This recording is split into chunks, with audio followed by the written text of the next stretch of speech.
So when you take off on an airplane, the airplane takes off and then it gets to its altitude and then it maintains that level. That's what the purpose of a gyroscope is to make sure that the airplane flies at a consistent level plane so that way they can manage and track all the flights because they fly in the airplane and they have to fly in a direct level line to their destination. And I remember when I was a little kid, like while you're taking off, the farther away you get from the ground, um, you start to see like individual farms, and then you can see the counties, and like it's it's like you can see like the different shades of each farm, and then like the higher you get. I remember when I was a little kid, you could literally see from the Swiss Alps coming from America to Italy, leaving Italy, coming to America. You can't see as much as you can coming from America going to Italy. But you could see the whole Swiss Alps when you're coming. Though there was one flight that I took and we were very high. There's only certain planes that can fly that high at that altitude, and we were very high, and you could literally see the whole. I literally saw the whole shape of Italy. The boot, it looked like I was looking at on a map from how high I was. And that was the same flight where I could see. I'm flying this way, and the sun's coming this way. So, in my right window, there was I could see the sun. I couldn't see the sun, but I could see sunlight. I'm sure there was people in the back that had better seats that could actually see the sun, but I could see like the glowing light. And then in the left window, you could see darkness, and I could see the moon. And he was like, "You see the sun?" I was like, "No, but I see the light." And I remember that. That was that flight. And when we were arriving towards above the Swiss Alps, you could actually see the whole shape. It looked like I was looking at a map. I saw Europe because I was young and I still remembered the map very clearly. And like I remember seeing like the actual outlines of the countries and like the way the countries looked and like what I know the countries look like. It was very beautiful. But I didn't know what I was seeing. I was just like, yeah, I was looking at the globe, but no, it all makes sense now. Like you can see too far. If there was a globe, then the Earth globe curve formula, there would be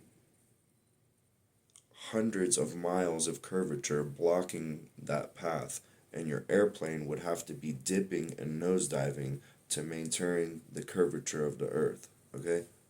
That's why I say my favorite thing to do is to get in an airplane and look and see how far we can see.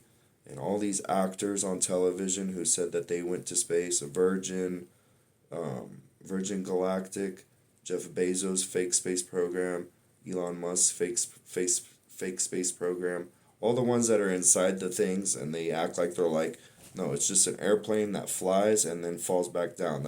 They actually do several different motions and they edit it. That's why you could see how many cutscenes there are. But when they pretend that they're floating in gravity, if they're not connecting to harnesses, because if someone says they're floating in space and their arms are stuck and they can't like really float in space and they have to use hairspray to make their hair look like it's floating. First of all, military, you're not allowed to have your hair a mess. Like you're out of uniform and you're gonna work for NASA and go on the space station with hairspray in your hair to pretend you're floating in space. Don't even get me started.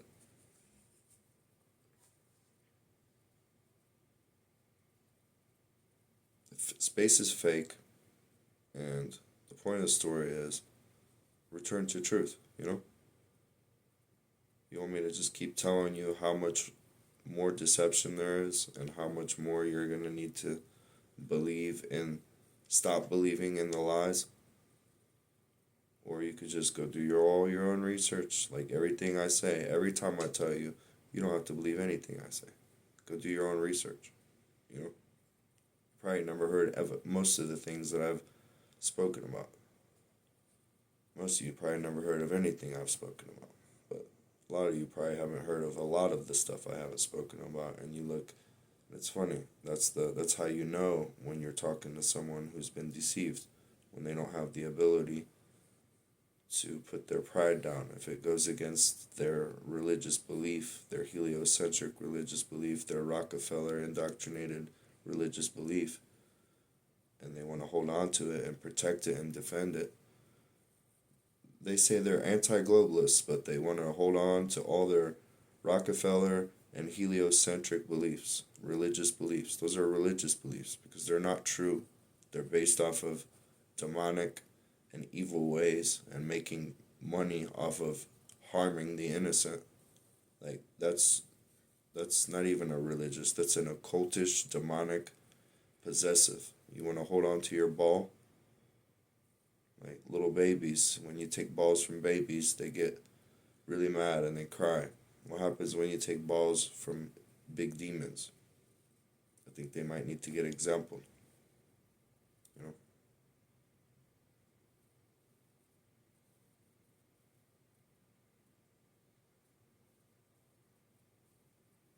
You guys are the opposite of truth. And you still expect a fearful reaction.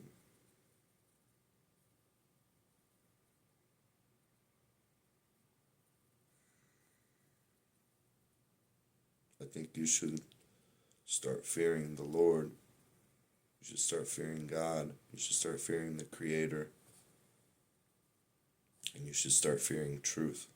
Because when you fear it, then you start respecting it. You know? A lot of people say that they love you, but they don't respect you. People think that they can disrespect you just because they love you. You know? If people really had respect and they really feared the Lord, they wouldn't say that they love Him and then betray Him. You know? It's a good thing we do have forgiveness. And it's great when you actually want forgiveness for your sins. But we don't even have to get into the whole millstone speech, but you already know what's better for you.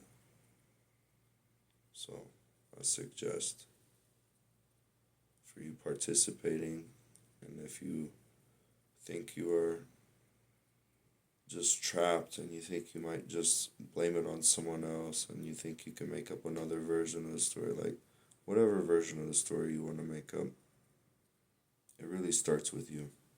Who's the problem? You're the problem. No psychiatrist, no doctor, no pill. Nothing will fill the void in your heart if you don't surrender, bow down, and have mercy to God. Stop idolizing yourself. You can't do nothing without God. You've been doing this all by yourself this whole time, wondering why it's not working. Continue with your ways, and you will go into your ways. Or you can learn and respect and bow down and ask for forgiveness, have some humility.